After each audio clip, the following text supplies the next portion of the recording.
Aloha and thank you for joining us. An Oahu grand jury has indicted 4 OCCC inmates for manslaughter in the fellow death of an inmate. That's right. The 4 defendants allegedly beat Christopher Vaifanga to death back in July.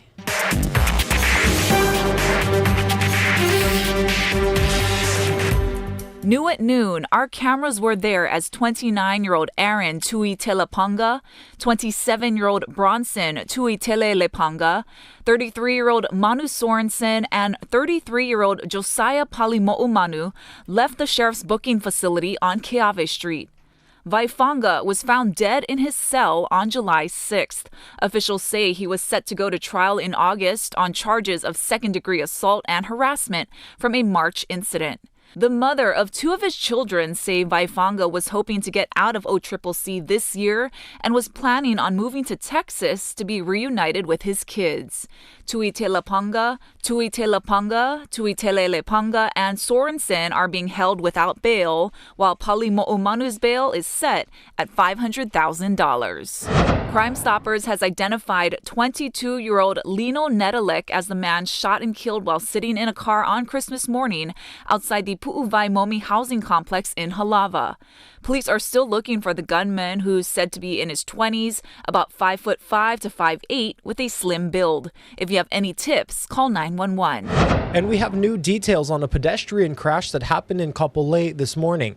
It happened around 4:45 near the area of Fort Barrett Road and Farrington Highway. A male pedestrian, believed to be in his 60s, was hit by a vehicle. He hit his head on the road and was taken to the hospital in critical condition. Police at this time do not believe speed, drugs, or alcohol were factors in the crash. An Oahu grand jury has also indicted Joseph Peters Holokahi on multiple counts, including manslaughter, for the deaths of a mother and child in Nanakuli last year.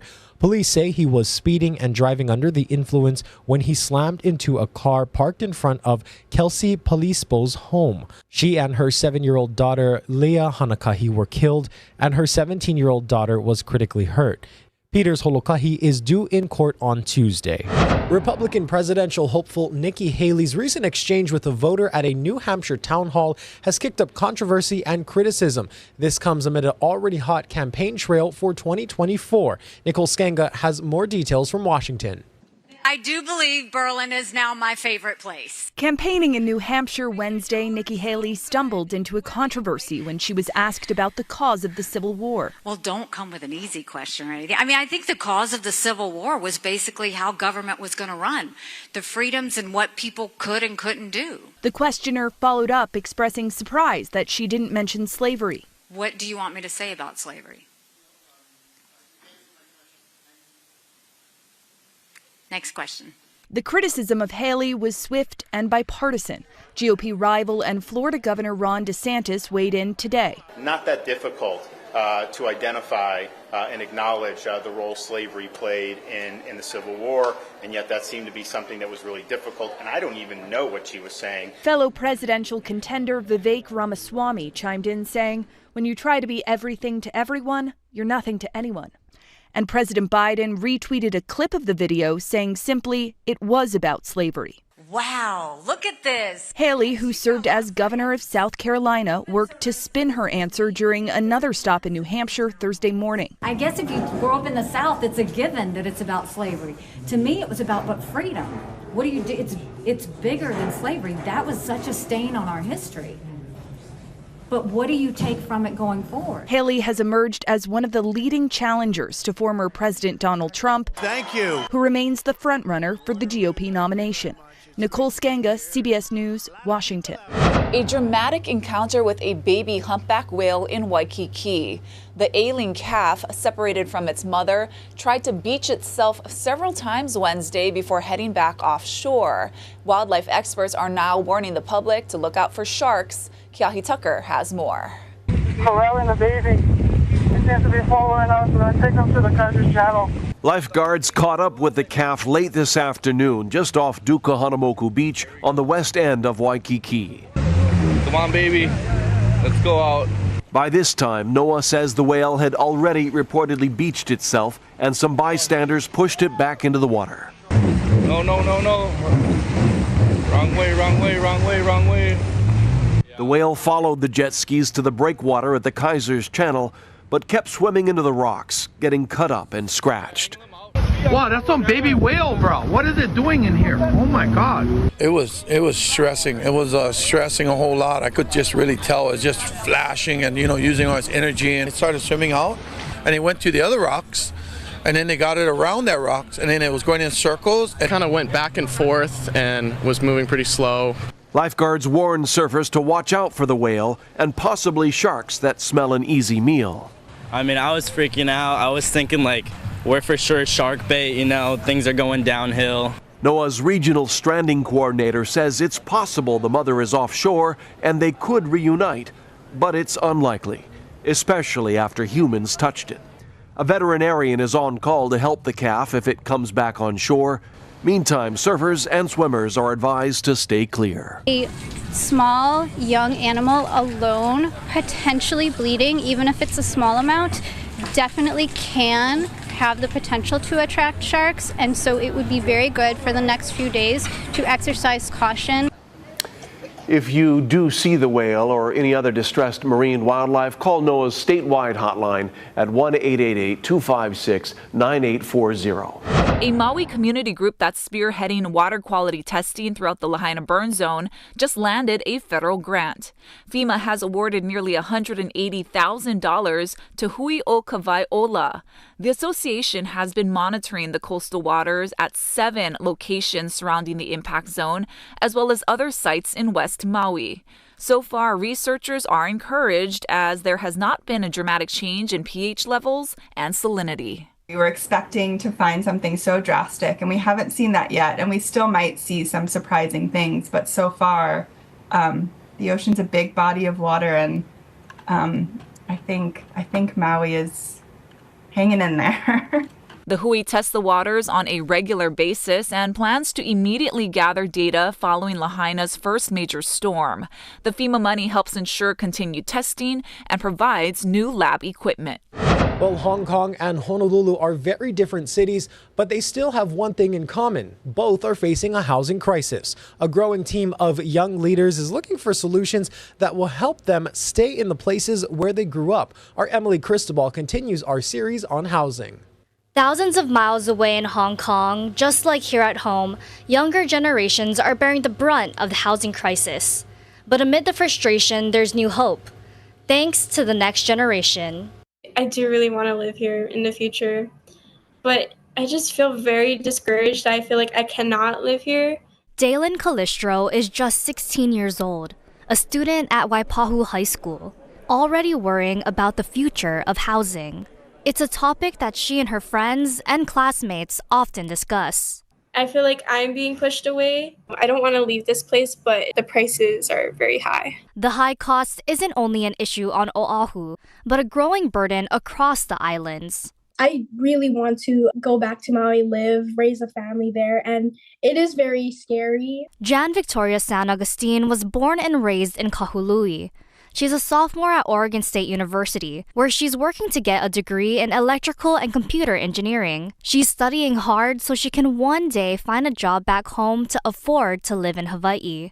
But housing hasn't always been easy for her and her family. I lived in my childhood house until I was 8th grade. It was originally a 3-bedroom house, and there was the 10 of us. Me and my parents and my brother, we were in one room, and then my grandparents was in the second room, and then my uncle's family was in the third room. She says not having enough space for too many people is a daily occurrence in her community. That's why she shared her story on Housing Hawaii's Future, a growing movement led by young locals to create housing opportunities for Hawaii's next generation. I know some families that have to have rooms so they can have more room for their families, and it's just always like, scraping by. While subsectioning rooms isn't common practice in Hawaii, it is in Hong Kong, so much so that it has led to health hazards and public outcry. The scale of the problem was exactly why a housing delegation of Hawaii lawmakers and leaders traveled to Hong Kong and Singapore recently. They wanted to see places that had found solutions to housing shortages and what happens if nothing is done. Hayden Yao says the dearth of affordable housing in Hong Kong falls disproportionately on youth. The 17-year-old Hong Konger started a social impact clothing brand that raises awareness about the housing conditions many experience in his hometown. Being in an environment where it's just a bunk bed, the toilet bowl's next to your bed, and then your kitchen's right next to your toilet bowl, all your stuff is crammed around. It's just a really tight living environment. This is a situation that more and more countries and cities are going to find themselves in at a certain point. While population density in Hong Kong is far higher than what's seen in Hawaii, at its core, the same issues persist: land, cost, zoning, and the lack of affordable housing. There's a lot of old family houses that are being sold and then renovated and then sold for, 2-3 times more than what they were bought for. And of course, it's not going to be, local families that are affording those flipped homes. Pono Estores shared his story on Housing Hawaii's Future. He says nowadays his own neighborhood doesn't even really feel like the home he remembers. The people that are moving in, none of them are familiar to me. It's people from all around the continental US or other places in the world. And it's not only my neighborhood too. It's just kind of across Wailua, sort of this gentrification. The same is happening across the islands, including in Kailua, where Leah de los Santos grew up. She and her family had to move her grandparents out of their family home, where they'd lived for decades, when the costs of rent went up. That was another piece of us, our family. It was home, but we were kind of forced out. My grandparents were forced out. They just couldn't afford it anymore. And as a native Hawaiian who is lucky to still call this place home, she emphasizes the importance of keeping Kanaka in their homeland. I'm one of the lucky ones, meaning that everyone should be here. All Kanaka Maoli should be here. Staying on our homelands is everything. I mean, the entire root of our culture and our identity and belonging to our community is rooted in aloha aina and our connection to the land. As housing becomes more daunting, that's why the younger generation believes it's so important to speak out now. I honestly worried about every day, and I don't think a girl who just turned 20 should be having to worry about where she's going to live or where she's going to buy a house. And if she can, it's important for us to speak out and speak up because, it's our future and the future of our kids and our grandchildren and all those that come after us. To listen to more stories on Hawaii's youth on housing, scan the QR code below. This is Emily Cristobal for Hawaii News Now. Millions of Americans are getting ready to celebrate New Year's Eve this weekend, but with the Israel-Hamas war sparking protests nationwide, police are upping their security presence. Kathy Park has more from Times Square. We are still days away from saying goodbye to 2023, but here in Times Square, they're gearing up for a big celebration. In fact, on Sunday night, organizers anticipate roughly 1 million revelers. But ahead of this big celebration, officials here in New York say that they are concerned about potentially large protests stemming from the Israel-Hamas war. In recent days, there have been some clashes between pro-Palestinian protesters and police. In fact, yesterday at JFK and LAX, there were some large groups that blocked traffic. In fact, some travelers were stuck and had to rush out of their cars to catch their flights. Officials in both of these cities say that there were dozens of arrests. Right now here in New York, there are no credible threats, but officials are keeping a close watch on potential lone wolf attacks. And that's why they're encouraging members of the public to keep a close watch. If you see anything suspicious, to report that immediately so the events stay safe. Reporting from Times Square, Kathy Park, NBC News. And speaking of New Year's Eve, of course, you need sashimi for your family's party. Our Casey Lund has more on what you can expect to pay if you're picking up a platter. Aloha from the fish auction. A busy day here, as it usually is. I'm here with Eric Kingma. He's with the Hawaii Longline Association. I want to talk a little bit about why eventually down the road there was some pretty good news that could translate into good prices and good supply for the consumer in just a moment. But first I want to start with Michael Goto from the United Fishing Agency. Tell us a little bit about just the current supply, what things were like today, and how they've been in recent months. So over the past week, or past 2 weeks since Christmas, we've seen a fairly consistent supply of ahi coming in. The fishermen know, this is really the time of year where, they don't have to be too concerned about the market price. They know they're going to get a pretty good return on their effort when they're out there on the high seas. I know it's difficult and you don't like to speculate, but what can you say to Hawaii families that are looking forward to getting fresh sashimi ahead of New Year's Eve? Well, I can't really speak to, what the price point is going to be, at your local retail establishment, but we can say with confidence that we're going to have a steady and full supply of tuna this year for Hawaii families. Very good. And speaking of supply, Mike, thank you. I want to talk to Eric Kingma from the Hawaii Longline Association. You folks are just part of an international meeting down in the Cook Islands where you got some really good news that will translate into good news for people when they're at the supermarket eventually, right? Yeah, absolutely. We got an increase in our Big I quota of about 80%. So about 3,500 metric tons to 6,500 metric tons. And what it means is consistent supply for the Hawaii consumer going forward. So it's really a big deal for Hawaii. How is that kind of achievement earned? I'm sure through a lot of hard work. You told me the Longline Association's formed about 20 years ago, and in that time, I imagine they've done a lot of work to get there. What are those folks, those regulators, looking at? Yeah, really it's a recognition of the management regime here. We're the most highly monitored, comprehensive, regulated fishery on Earth, pretty much. And so the international community, other countries recognize that and gave us an increase in our quota. Very good. Eric Kingma with us from the Hawaii Longline Association. And speaking with both of these gentlemen, the industry always needs support. We've talked a little bit about how they've gotten through the challenges of the pandemic. And then, of course, the industry also affected by the wildfires on Maui. Of course, a lot of fish sold there. So if you are looking to get your sashimi, your ahi, you could see stable prices, stable supply, and again, with that achievement by the industry here locally, that could mean things will be pretty good for the future as well. For now, we'll send things back into the newsroom. All right, well, Dylan and I are getting poke bowls for lunch now. Yes, it's set. It's decided. That looked amazing. All right, everyone, here's a live look outside. This is Albany, New York. The temperature there, a chilly 46 degrees. Stay with us. We're going to have your local forecast with Billy V after this quick break.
Hey, let's take a look at your 7-day forecast and show you what we've got here. First of all, Thursday. Today is highlighted in red because we've got big waves over on the North Shore. North and west facing shorelines. Once again, North Shores could be up to 40 feet. That's going to be from Niihau all the way down to Maui. As we get to tomorrow, the winds will go light. They'll stay light. We've got a cold front that's moving near the islands. And so as we go Sunday into Monday, New Year's Eve and New Year's Day, that cold front will come through, and then we'll have behind it northeasterly winds 15 to 20 miles per hour. And then the winds get stronger than that as we go in towards the midweek of next week. So next 7 days looking nice. As we get ready for the holidays, looks even better.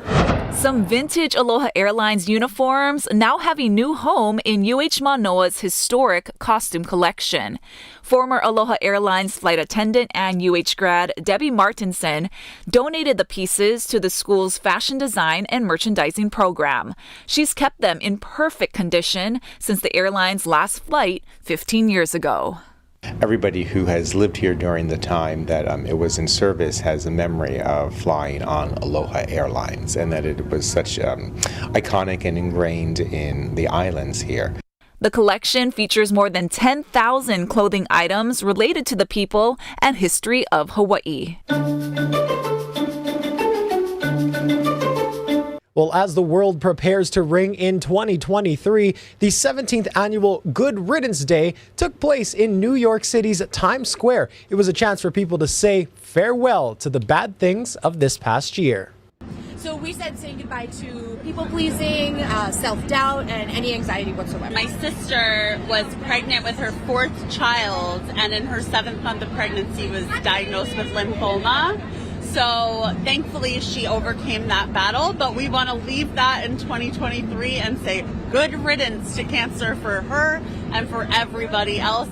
What a great way for people to get out the stress and just let it all go. Even a magician was on hand to help make the least favorite things about 2023 disappear in flames, in keeping up with a Latin American tradition that organizers say inspired Good Riddance Day.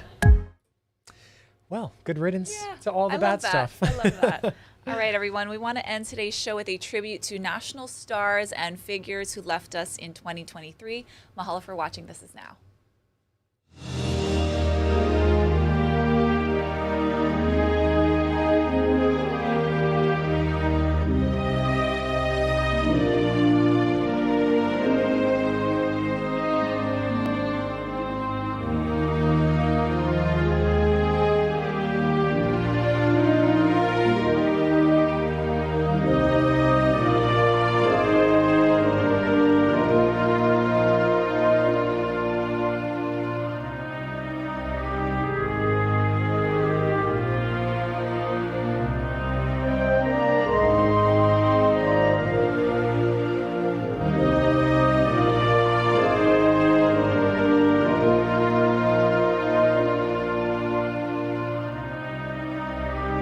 I'm sorry, we don't have your sheep.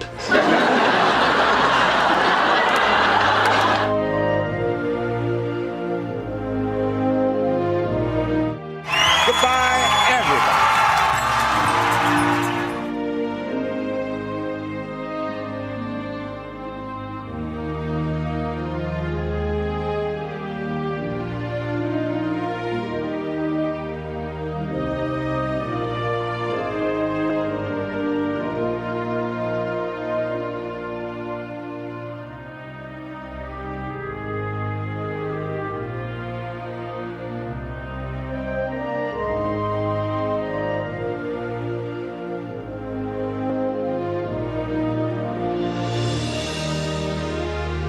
Movie stars are like gods and goddesses. When one fades, another promptly takes its place.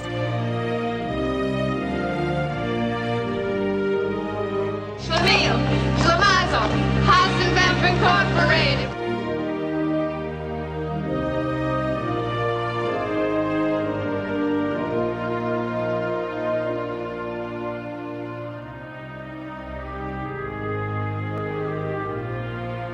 Hello, Dottie. It's me, Pee-wee.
among the stars.